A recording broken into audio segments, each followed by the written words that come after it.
Hey everybody, how's it going? Brbteabreak here today with another World of Warcraft Battle for Azeroth video. We're here in Atal'Dazar on the newly reworked Unholy DK. Unholy DK is a really fun class to me on live. One of my favourite classes to play, probably ever in World of Warcraft realistically. There's lots of RNG to it, there's a lot of player control, a lot of stuff you can risk. It's quite good, and they've kept a lot of that here in the BFA Unholy DK. It still is very aggressive, it still has all the awesome talents, has all the awesome undead minions you're summoning, etc, etc. But there are some changes nonetheless, which is good to see. But some of them are a little bit questionable. So, firstly, artifact weapons are gone obviously, but they've made Apocalypse baseline, which is an artifact ability on the live server. But what they've done in reverse is that they've moved Summon Gargoyle to being a talent now. So if you want to summon a Gargoyle, you have to spec into it, which is really rough. It's not unplayable, but it means it's good and bad, because if they put more power into Apocalypse, it means you're doing more burst, which is really good. But right now, it feels like anyways that you have really weak cooldown usage. If you don't spec into the oh, gotta interrupt that guy. If you don't spec into something like Summon Gargoyle, your burst is now limited to Apocalypse. I guess Dark Transformation also a little bit there with your undead guy, and then Army of the Dead, maybe? That's an 8-minute cooldown, which isn't really, you know, relevant. Oh, my pen interrupted there. So yeah, that's pretty annoying to summon Gargoyle being a talent, but it is the same as Dark Arbiter. So that playstyle is still there, though, if you want to, you know, have this really massive window of where you're doing really good damage, but you need to be pooling runic power, etc. It's interesting. It's very different to what we're used to. But then, if you don't like Dark Arbiter, you don't have a choice anymore, so... They've also changed how wounds work, so on live you go up to 8 stacks of wounds. Now it's 6 stack is max, 6 stacks of it. And when you use your Festering Strike, you only get between 2 and 3. Oh, I didn't get any blood. So the variance is much lower, but you need much less. It also means now when you use Apocalypse, you only need 4 stacks. So on live where you need 6, and it's between 2 and 4 on Festering Strike, you have a chance of not being able to get Apocalypse on opener. Well, now you're guaranteed Apocalypse every time, pretty much, because you're going to get 4 automatically by pressing your Festering Strike twice, which is a lot better in my opinion. It was really annoying not to get all those procs. And obviously it always happens on the actual kill when you get no procs. They've also made Death Coil slightly cheaper, which is really nice, I guess. Made it back to its old value. But yeah, it's very similar though. But as to stop there, the talents have changed quite a bit. Let's loot the boss first though. Give me some loot. No. Oh, I'll take it if you don't need them, buddy. So firstly, you can see this first row here. It's all moved around. We're not going to talk about the moving around stuff though right now. We'll talk about the actual new ones. So Unholy Blood is an oldie but a newie in the same way. It's come back from the brink of defeat. Unholy Blight is a different dot, and it does it around you. It's a pretty short cooldown, costs 1 rune, and does pretty good damage. 2700 compared to Virulent Plague, which is 1900 there. So it's really good damage, and it's another dot again you can apply. You also have this new Death Grip talent, which makes it go to 40 yards, which is very long. I'm not too sure why it's so long there, but it is. Here we go, we'll put the new dot up. You can see here, we'll see how much damage it does in the end, but we're applying it to all the targets. See how it goes. You see I have the file here also. The file is being reworked. The file on live obviously gives you mastery while standing inside of it. Now you only get the increased damage.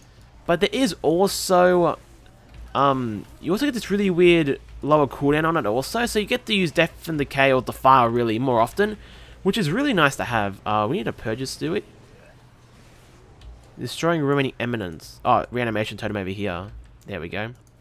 Now I stop healing. So you get to use the file more often if you spec into it. If you don't spec into the file, though, it is the same as live, a 30-second cooldown. We have this talent here, makes it slow on Death and Decay. So Harbinger of Doom is a trait for your artifact weapon. That's now a talent. It gives you those sudden Doom procs more often and lets you have 2 of them. Really good. Really nice talent there. Also, Pestilent Puzzles has changed slightly. Oh, big pull here. On live, Pestilent Puzzles just give you the... bloody hell. Pestilent Puzzles just give you 1 rune every 8 wounds you go through. So yeah, you get 1 rune for every 8 runes you go through, that's it. But now, you get a chance per rune spend, is it? Yeah, every time you break a wound, you get 10% chance of getting Runic Corruption. And Runic Corruption is the whole... you just get increased rune generation for 3 seconds, 100%. Okay, something's making them take less damage here. Might be this totem in the back again. Let's kill the totem. Pretty annoying stuff there. I have the Clawing Shadows here, which is pretty good. They give you that increased range on the otherwise Scourge Strike. There we go, that's down. We also have Soul Reaper has been reworked also, which is really nice. Soul Reaper on live is like a mini execute, but now, well, not execute, it's more when your target dies you get haste. Where now you still get that haste buff, but it also generates. Where on live it just costs a rune and has a low cooldown. So I like this one a lot actually. It makes it really fun to use.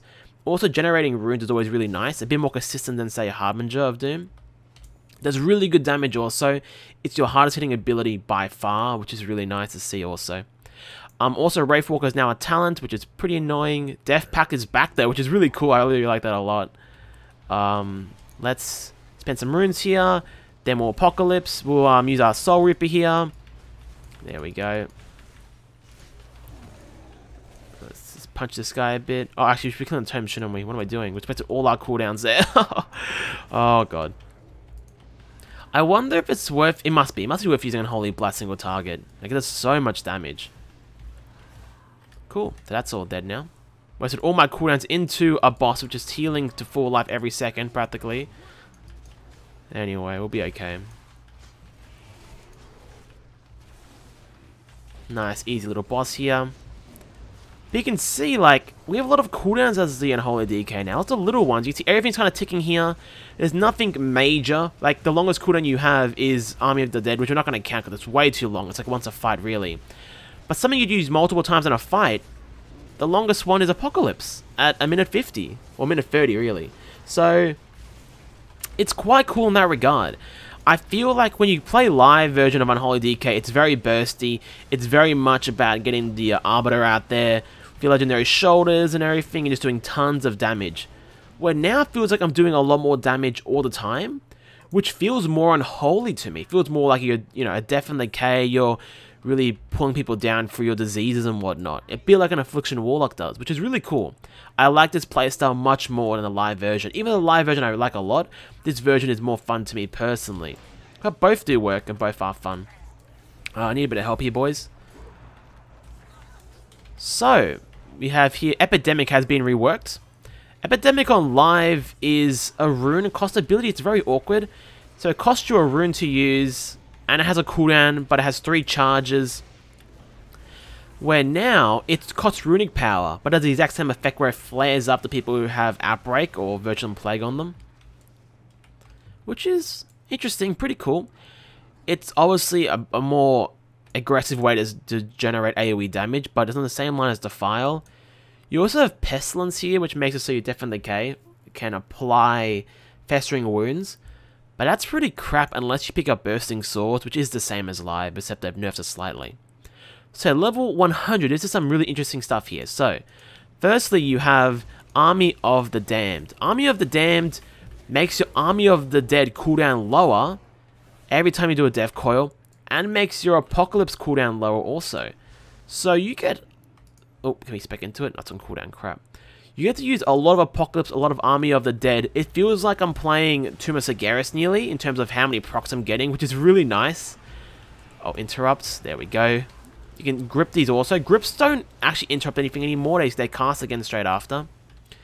So we're specking the Army of the Dead here. And you'll see Army of the Dead will come back much faster, which is really nice. It's only 5 seconds per Death Coil though, which is not too bad though if you spec into, say, Harbinger of Doom. So these have a lot of synergy together, which is really cool to see. Then more Army. Sadly, Army wasn't up straight away there, which is really annoying actually. I had to spend some runic power before I Apocalypse, which is really annoying. Okay, you see here that I'm pressing the Death Coil. I need a And I think AMS is, I'm pretty sure. I think it might have bugged out there. He posted to have cast the ability. Yeah. Oh well. You can see every time I Death Coil, get a little bit off the cooldown there of Apocalypse. Hard to see because it's only showing 2 minutes, but when we get below 2 minutes, you'll see it's much easier to view. Not many procs here though, which is pretty annoying. There we go, got a proc there. Okay, here we go, 54 seconds, 50 seconds there now. Do it again, 48 to 47 instantly. It's pretty nice, and you can even see Army of the Dead. It's a lot nicer to use, and we're doing a lot of kiting here. I'm not sure if I'm a fan of that. Summon our big dude here, Dark Transformation. Get those Death Coils out. Oh, we have to hide, we're not going to make it, we're not going to make it. Oh god. Actually, he's not doing it, there we go. There's no cast bar. I might have my cast bar hidden for the enemy though. I'm not too sure. Anyway, let's use the file here. Use our awesome Unholy Blight. I like it because it's an old school town. They brought it back. And it's pretty cool. It still works. Nothing wrong with it. There we go. Give me some loot, please. Oh, a trinket. Your attacks have a chance to grant you haste. Nice. That's really good. I think haste will still be like a best in slot stat. Let's get rid of the verse here. Not too bad there. Cool stuff. Now, Unholy Frenzy is an interesting one. So, Unholy Frenzy on live is every time you burst a wound, I'm pretty sure it is, you gain 100% attack speed for 2.5 seconds. Pretty much you have this up 100% of the time. Now, it's an actual cooldown where you use the ability and you gain 20% haste for 20 seconds, I believe it is. And your auto attacks also generate festering wounds, which is really good for your opener. It's a low cooldown of 1 minute 30, which I think ends up being 1 minute 20 something, maybe 1 minute 15 even. So it's up a fair bit.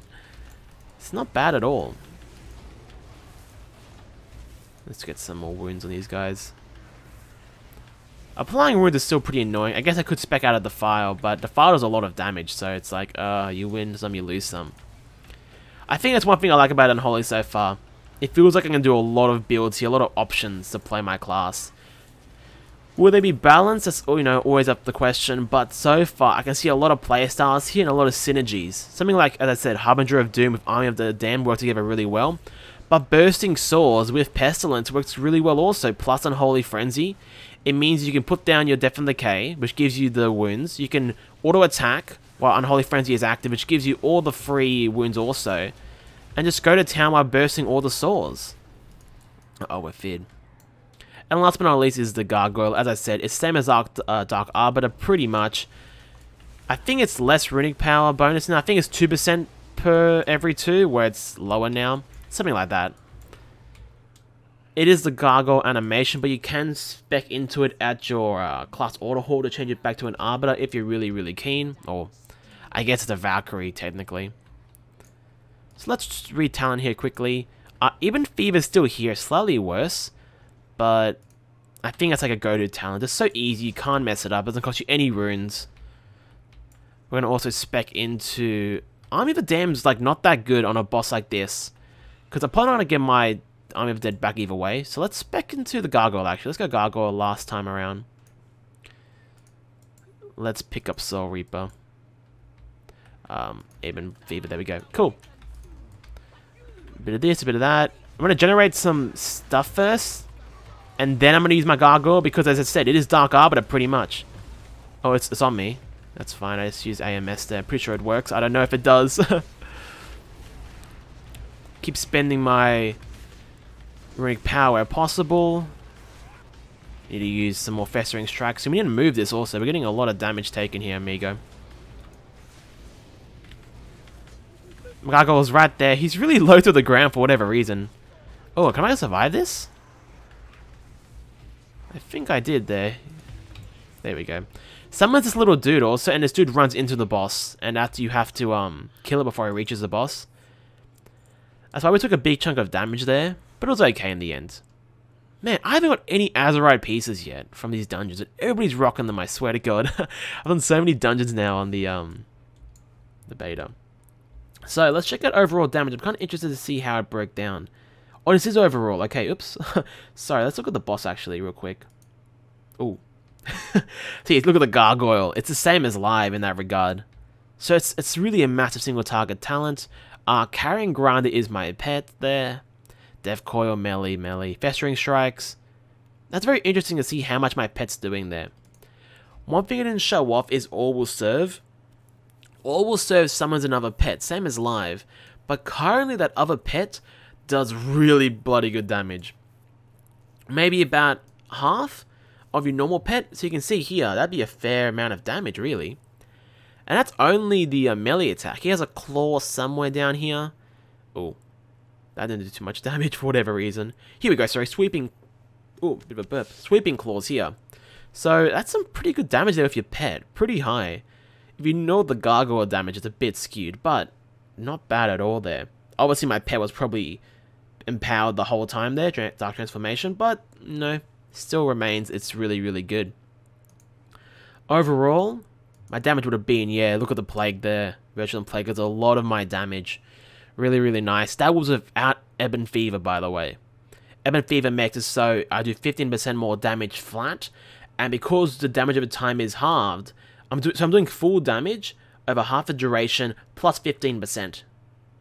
So it's really, really good. Really good. So this value here, it wouldn't double, but it would go probably at least, it's above 15%, I don't know exactly, but it'd be a lot more. You see here, the Unholy Blight's still pretty good. Not bad when I pressed it. All of it's a single target also sometimes.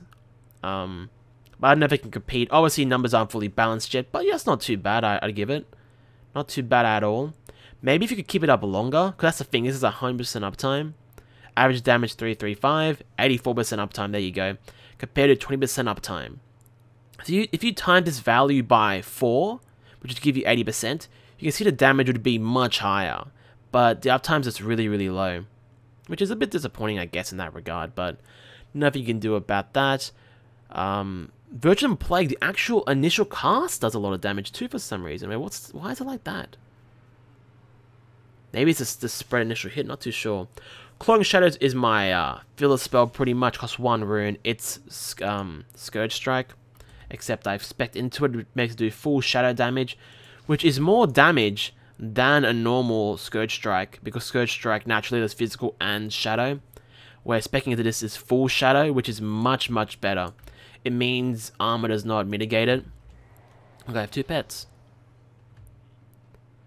But yeah, that anyway is the Unholy Death Knight.